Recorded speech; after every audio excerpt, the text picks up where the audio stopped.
Mike, check 1 2. It's the Y2K collector, and it could just be me, but Xbox seems like it will always be the eternal outcast because for whatever reason, collectors even to this day still don't really regard Xbox as one of the more collectible libraries when they're looking to build a retro collection. And where am I getting that information from, or how am I coming to that conclusion? Well, I'm coming to it from a few ways. The first and probably the most obvious way is based on which games I'm able to sell out of my collection the fastest and the easiest whenever I'm going through a purge. And usually, when I'm going through a purge, some of the first things to go flying right out the door are going to be all things Nintendo. So, if it's especially GameCube, Super Nintendo, Game Boy Advance, if it's something Nintendo, it's flying out the door, right? I have to do little marketing, I have to do little poking and prodding. If I put up a Nintendo item of any kind to sell, it's going to sell really fast. And then the next fastest seller, of course, is going to be PlayStation. But with PlayStation, it's a little bit tricky. What I tend to find is that quality PlayStation 1 games go really fast, and PlayStation 2 games, especially if they're more on the rare and hard to find side, those also go pretty quickly. PlayStation 3 is pretty slow. Same thing with PlayStation 4 and PlayStation 5. Most people are just gonna go to like a retailer to buy their PlayStation 5 games. And almost the same thing with PlayStation 4 because you can get most common titles for the PlayStation 4 at like a GameStop or somewhere like that where they're still selling PlayStation 4 games in bulk. But what I tend to notice is that once you get down to like the Xbox, which the Xbox is part of the big three, right? It's Microsoft, it's Sony, it's Nintendo. They're the big three of the gaming industry.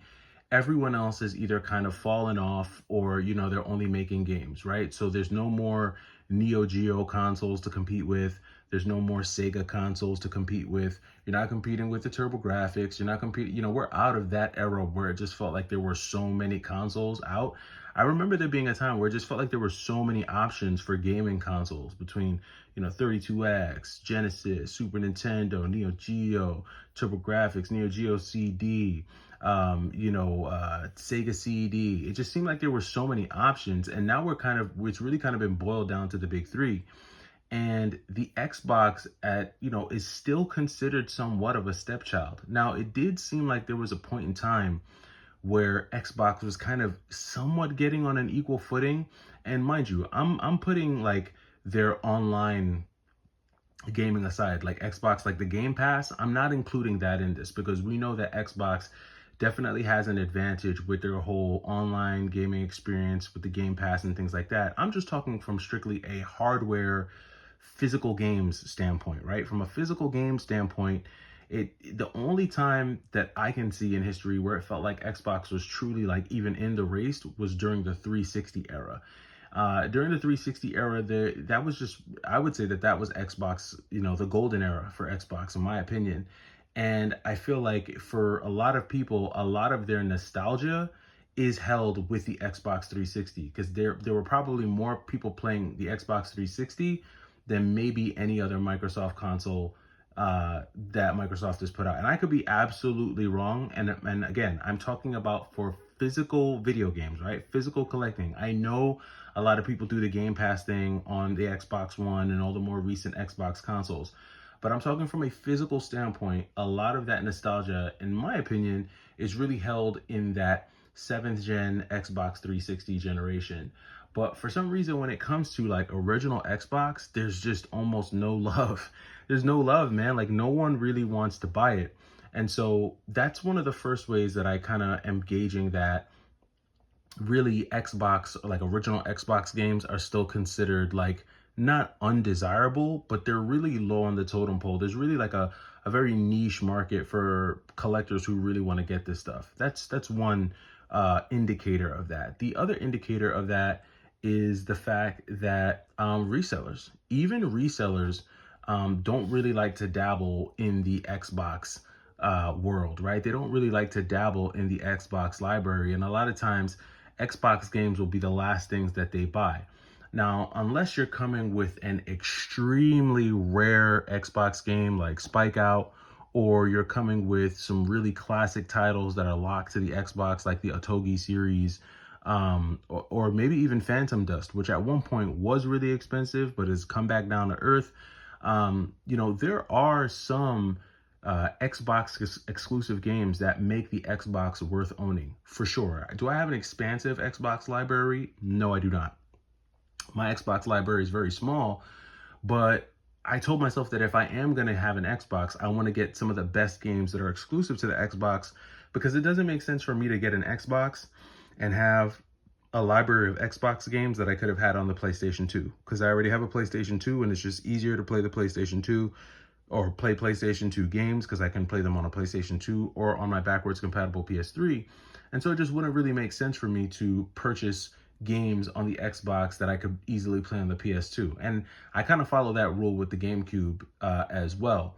All that being said, there are a couple games that I do have on the Xbox that are on the PlayStation, like Ultimate Spider-Man, which is actually on the PlayStation 2, the GameCube, and the Xbox. And then Beatdown Fist of Vengeance, which was also released on the PlayStation 2. Same thing with Marvel vs. Capcom, which I believe only got a Dreamcast, PlayStation 2, and Xbox release. Imagine if they would have originally put Marvel vs. Capcom 2 on the GameCube. Wow, what would that have been like? But anyway, I digress. The point being is that, I don't know what it is about the Xbox that people just don't jive with. Every time it seems like it's going to make a run, or every time it seems like there's really some hype building around it, it kind of just loses steam and people really don't care for it. And I've always wondered, what is the reason for that? Is it because of the console? Is it because of the games? Like, I don't think Xbox consoles are notorious for like failing or anything. I don't know if that's what it is. I don't know if it's because the Xbox console itself is just really big and bulky. Like, the original Xbox is one of the biggest, bulkiest, heaviest consoles that I own in my collection, honestly. And I would say a very heavy console would be like the PlayStation 3, but there's a lot of just stuff packed into the PlayStation 3. But I would say it's pretty comparable with the PlayStation 3 in terms of like heavy. I mean, I'm talking about the fat PlayStation 3, right? It's pretty comparable in terms of like bulkiness, heaviness. And I don't know if that's the big reason why people really aren't too drawn to Xbox original games. And so that's the question that I kind of have for you guys, the viewers. What is it about the Xbox that just kind of makes it the stepchild for retro gaming, that just makes it that console that people just don't really go for? I think that there's a lot of really good quality titles on the original Xbox. I think, like I said, Spike Out is an amazing game. If you like beat 'em ups, I really love beat 'em ups. I love 3D beat 'em ups at that. And so I think it's a really great game. The Otogi games look beautiful. They play amazing. Phantom Dust looks beautiful for sure. And Buffy, blast from the past. I mean, super nostalgic. If you grew up in the 90s and like early 2000s, you know about Buffy and Angel and Charmed and all those kind of like vampire witchy type shows that really seem to peak around this time of year with Halloween coming up. So there's a lot of nostalgia there. And even though we know that Metal Slug 3 eventually got a port to the PlayStation Vita and the PlayStation 4, and you can play Metal Slug 3 in other ways, for the time that it was exclusive on the original Xbox, I mean, that's also a classic too. Metal Slug 3 is a classic. And this might be one of the cheaper ways to actually play Metal Slug 3, because if I'm not mistaken, the Vita version was released by, the Vita and the PlayStation 4 versions were released by Limited Run, which we know that limited run tax on some of those earlier titles is a bit crazy. Right now, you can still get a copy of Metal Slug 3 on the original Xbox for anywhere between 15 and 20 bucks. So it is the more cost-effective way to collect a lot of those games that you could get on the PlayStation 2 or on the GameCube, but people just don't seem to want it. And I'm really interested to know why. You guys let me know your thoughts in the comments down below, and I'll catch you in the next video. It's the Y2K Collector. Take it easy.